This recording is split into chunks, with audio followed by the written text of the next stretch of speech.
Ang anghel na si Gabriel ay isinugo ng Diyos sa Nazareth na isang bayan sa Galilea upang kausapin ang isang dalaga na ang pangalan ay Maria.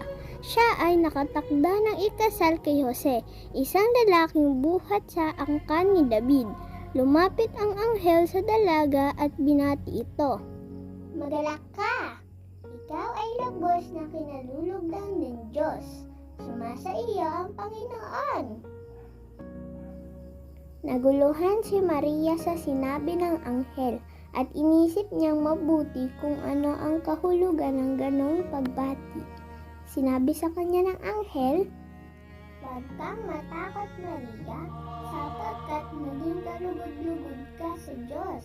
Makinig ka, ikaw ay maglilihi at manganganak ng isang sanggol na lalaki, at siya'y papangalanan mong Jesus. Ano pong mangyayari ito, gayong ako'y isang birhen? Tanong ni Maria.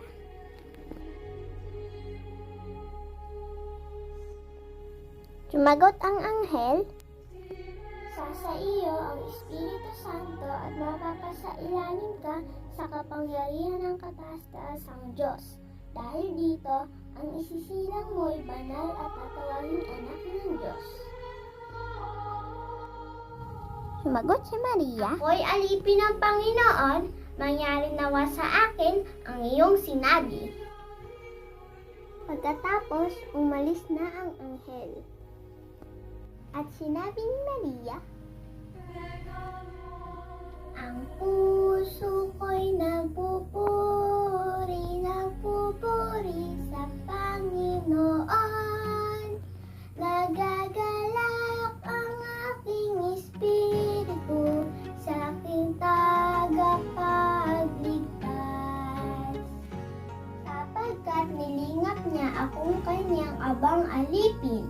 Mula ngayon, ang lahat ng tao'y tatawagin akong pinagpala dahil sa mga dakilang bagay na ginawa sa akin ng makapangyarihang banal ang kanyang pangalan.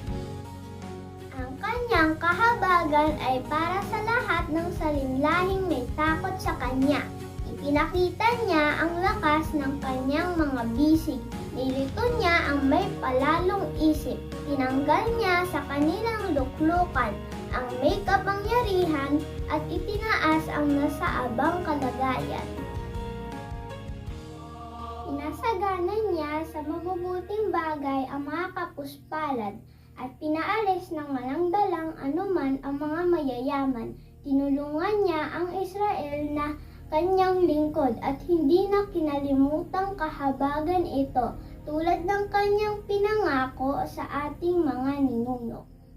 Kay Abraham at sa lahi nito, magpakailanman.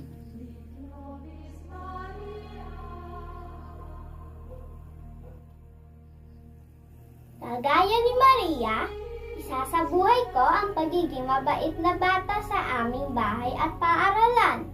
Inspirasyon ko siya sa lahat ng bagay.